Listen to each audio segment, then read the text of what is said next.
पैरासेफ से आपकी पोस्टिंग है मणिपुर में? हाँ, पैरासेफ से initially first posting was in Manipur. जंगलों में?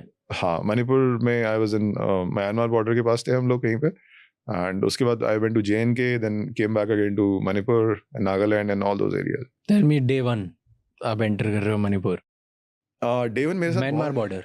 डे वन मेरे साथ बहुत ही इंटरेस्टिंग प्रैंक हुआ था। This was just part of training. तो क्या हुआ कि शाम को हमें बोला कि देयर इज अ इनपुट आ रही है और आप सबको ऑपरेशन के लिए जाना है। तो हमने कहा ठीक है कि पहले आपने अपने बिल्कुल पाउच और सबसे तैयार किए, सब कुछ किया। तो मुझे नहीं पता था कि हमारे साथ कुछ ऐसा प्रैंक हो रहा है। तो हमने बोला ठीक है, सब सीरियस थे, सीनियर JCO सब अपनी खस्ता पूरी शक्करपारा बना रहे हैं जैसे होता ही ऑपरेशन में जाने से पहले, कि अपना सब किट विट बैग तैयार कर रहे हैं सीरियसली। हम चले गए, तो हम जा रहे हैं, नीचे गाँव से गुजर रहे हैं। तो जैसे गाँव से गुजर रहे थे तब तक अचानक से ऊपर से फायर आ जाता है हमारे ऊपर। तो हम जैसे होता ही है कि भाई अरे फायर आ गया, ऐसे रिएक्ट किया। फिर सबने ना मतलब कि ऐसे इधर से उधर, और एक ID भी फटा वहाँ पे बगल में ना थोड़ा दूर पे। तो एक ID फटा। तो हम लोग ऐसे जा रहे थे, हमने एक्सपेक्ट नहीं किया था कि क्या हो रहा है क्या नहीं हो रहा है। सो हमने सबने रिएक्ट किया, फायरिंग चल रही है, अरे यहाँ पे मिलिटेंट है, वहाँ पे है, ये है वो है, सब एक दूसरे को देख रहे हैं, कौन कहाँ है, गाली दे रहा है कोई माँ बहन की, सब चल रही है वहाँ पे कि हाँ उसको मारो। और इतने मतलब एड्रेनलिन इतना हाई होता है ना उस टाइम पे कि एवरीबडी वो गाली दे रहा है मिलिटेंट को कि साले तू ये वो, और बहुत सारी अजीब गालियां दे रहे हैं कि बिल्कुल ये उसको फायर करो, यहाँ से जाओ वहां से जाओ। फिर आके पीछे से एक ऑफिसर आते हैं हमारे, अरे रुक जाओ। तो वो ऐसे टॉर्च जलाता है। तो मेरे मुंह से ऐसे गाली निकली। मैंने कहा, मैंने कुछ गाली दी, मैंने बोला टॉर्च बंद कर साले, ऐसे करके। तो उसने बोला अबे रुक जाओ। तो हमें समझ नहीं आया कि इतनी फायर फाइट के बीच में खड़ा क्यों हो रहा है, ऐसे क्यों बोला रुक जाओ ऐसे गिर के। तो बाद में बोला कि अरे वो अपने ही लोग हैं वहाँ। तो उन्होंने वो सेटअप पहले से कर रखा था कि नीचे 3-4 लोग भेज दिए उस पहाड़ी के ऊपर, और उनको बोला जैसे ही हम लोग आएंगे तो तुमने बस हवा में फायर करना और एक ID फोड़नी है, just to give us a live experience of. So हम सारे नए पैराट्रूपर, मतलब नए मेरे साथ पैराट्रूपर और मैं और नया स्क्वाड पूरा। तो that day we felt like हम रियल, क्योंकि हमें तो पता नहीं था कुछ भी। तो इट वाज टोटली chaos। जमीन पे ऐसे लेट रखे हैं, कोई कहीं पे है, कोई कहीं पे है, सबने पोजीशन ले लिया। एग्जैक्टली। तो उससे पता भी चलता है कि एक्चुअली में कि हाँ क्या किस तरीके का डिस्कनेक्ट होता है जब एक फायर आता है, किस तरीके से आपको रीग्रुप करना है, किस तरीके से। एक बंदा था हमें मिला ही नहीं था, तो वो इतना दूर चला गया था कि हम उसका नाम बोल रहे हैं, कुछ बोल रहे हैं, तो वो उसने रिप्लाई भी नहीं किया, इस डर से कि मैं रिप्लाई करूंगा तो शायद मेरे ऊपर फायर आ जाएगा। तो हम मतलब सब कुछ बंद हो गया है। तो वो ऐसे ऐसे टाइप की रिएक्शन दिखते हैं आपको।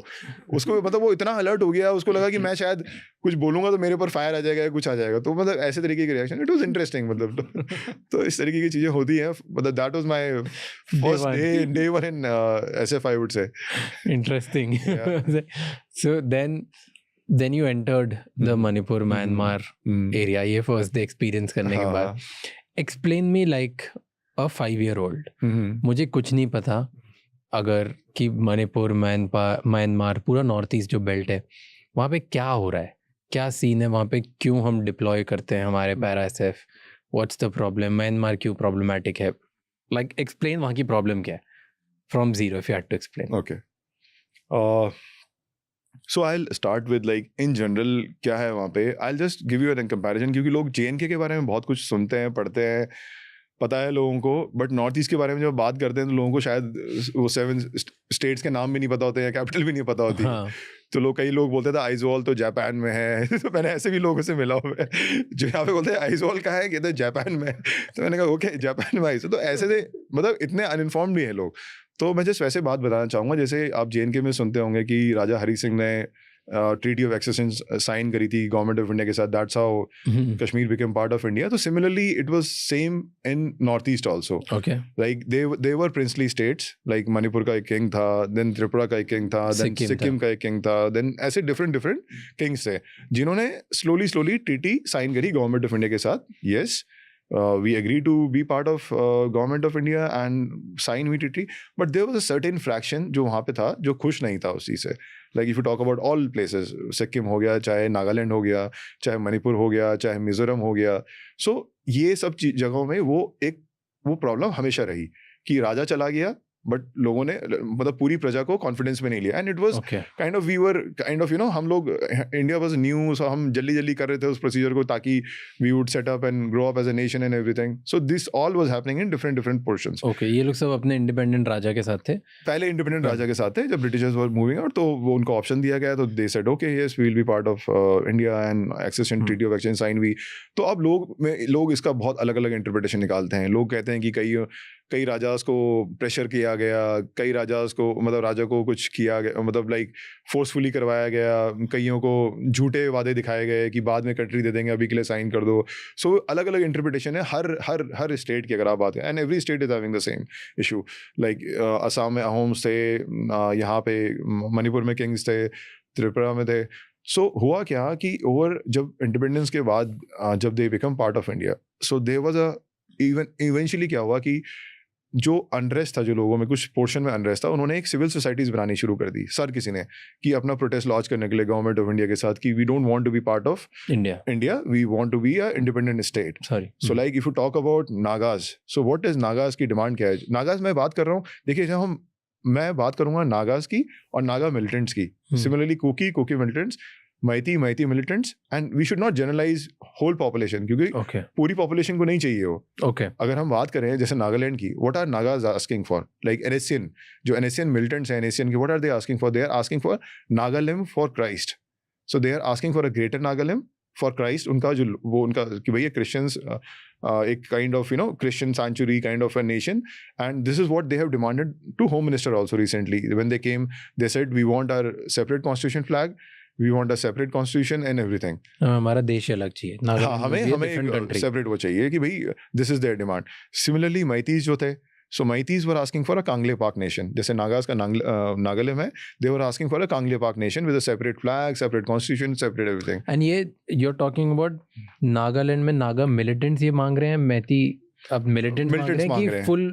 No, it's only militant. अच्छा, कुछ थोड़े बहुत लोग, बहुत. देखिए जब मैं आज से 10 साल पहले की बात करूँगा, काफी लोग थे, काफी लोग उनके साथ उनको सपोर्ट था. बट मैं अभी प्रेजेंटली बात करूंगा तो अगर आप नागालैंड में बोलो तो हार्डली 2 या 3% पॉपुलेशन जो होगी वो ऐसा सोचती है कि भाई ऐसा हमें कुछ अलग चाहिए. सिमिलरली मणिपुर में भी 1 या 2% पॉपुलेशन है. सिमिलरली मिजोरम और सिक्किम तो खैर बात ही नहीं होती है अब. तो ये एक बहुत ही मिनिस्क्यूल पॉपुलेशन है जो कि हॉस्टेज बनाई गई है इन मिलिटेंट ग्रुप से जो थे. तो हुआ क्या, शुरू में ये सिविल सोसाइटी ऑर्गेनाइजेशंस बन गए यहाँ पे. तो इन्होंने अनरेस्ट शुरू किया, पहले प्रोटेस्ट शुरू किया. जैसे Indira Gandhi was suppose to come to Nagaland, वहाँ इतने प्रोटेस्ट हुए, फिर वो कैंसिल हो गई थी. फिर इस तरीके से थोड़ा सा जो हमारे दिल्ली का है, दिल्ली का थोड़ा सा डिस्कनेक्ट भी रहा शुरू में विद नॉर्थ ईस्टर्न स्टेट्स. अगर वहाँ पे आप डेवलपमेंट की बात करो या कनेक्ट की बात करो उस तरीके से, और वहाँ पे अनरेस्ट चल रहा था पैरेलली जब होता. तो क्योंकि Delhi was also focusing that time on Kashmir. We were also focusing on Hyderabad and all other different constituencies. काफी सारी चीजें चल रही थी. तो जब ये सब चल रहा था, जो ये अनरेस्ट बढ़ रहा था, तो इसको किसने हार्नेस किया? इसको हार्नेस किया बेसिकली चाइना ने. तो जो वो अनार्म्ड प्रोटेस्टर्स थे, जैसे मेरे यहाँ भी जैसे उत्तराखंड यूपी से बनना था, तो we never picked up weapons. Like जैसे या आप झारखंड की बात करें, they never picked up weapons against government of India और एनीथिंग, बिकॉज एक तो वहाँ पे एक्सेस नहीं था somehow. अगर होता शायद क्या पता, बट मैं जस्ट बता रहा हूँ कि वहाँ पे किसी ने कभी वेपन नहीं उठाया. बट इस पूरी बेल्ट का क्या हुआ, since they were close to China, Myanmar is a big void. मतलब म्यांमार को मैं ऐसे बोलूंगा कि Myanmar is a battle ground for China. मतलब बेसिकली वो चाइना का ही बेबी है, पपेट है बेसिकली 100%. सो हुआ क्या, जितने यहाँ पे सिविल ग्रुप्स थे, इनको चाइना ने started investing on these groups. China said okay, आप देखिए आप पीसफुल प्रोटेस्ट कर रहे हैं, कुछ होगा नहीं, you have to pick up weapon against nation. And इनको उस समय वो जस्टिफाइबल लगा कि हाँ कोई सुन नहीं रहा है, तो violence is only the way out, तो चलो. They all went to, there is a place called Ruili करके, which is in China and Myanmar border. And वहाँ पे there is a Kachin Independence Army, there is a ethnic group called Kachins, जिनका वहाँ पे एक group है. तो initially क्या हुआ, चाइना ने through those Kochin, they gave weapons to Maitis, they gave weapon to Kukis, they gave weapons to Mizos, they gave weapon to Nagas. सबकी ट्रेनिंग वहाँ पे कचिन ने कराई ऑन द से ऑफ चाइना. चाइना ने उनको कल्टिवेट किया.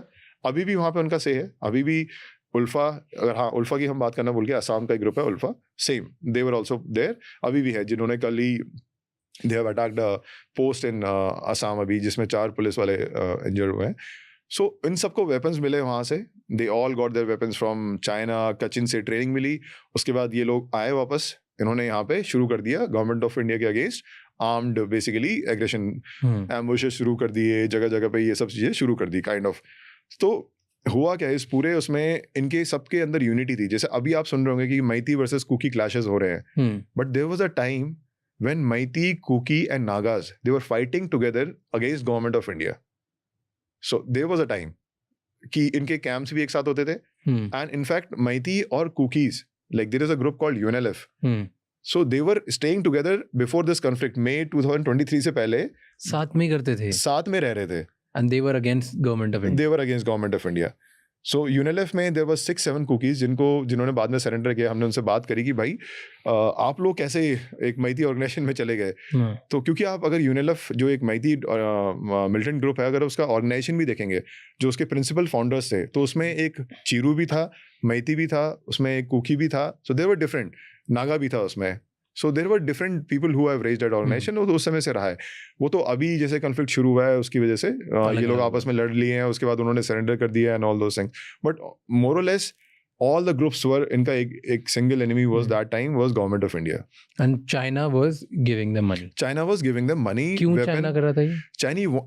China का क्या है, मैं इस पे बाद में हम आएंगे कि म्यांमार जब सिचुएशन में आएंगे, we'll talk about China also, कि why China was doing this thing. Okay. China का सबसे बड़ा ये था कि भाई जैसे अक्साई चीन में या पाकिस्तान के साथ वो कर रहा है कि भाई इंडिया को, मतलब they want destabilize north east and they don't want stability in north east. So that was the biggest reason कि भैया जो दिल्ली और नॉर्थ ईस्ट का डिस्कनेक्ट था वो चाइना फिल करने की कोशिश कर रहा था कि भाई मैं इनको वेपन दूंगा, मैं इनको अपना बनाऊंगा। तो मे बी जैसे अभी वो तवांग को क्लेम करता है, अरुणाचल के कुछ पार्ट्स क्लेम करता है, तो उसने उस थॉट प्रोसेस से किया कि may be I will be able to invest, अभी इन्वेस्टमेंट करूंगा तो later on I will reap the fruits and they might be happily joining China और मेरी टेरिटरी एक्सटेंड हो जाएंगी। तो उसने उस थॉट प्रोसेस से किया था।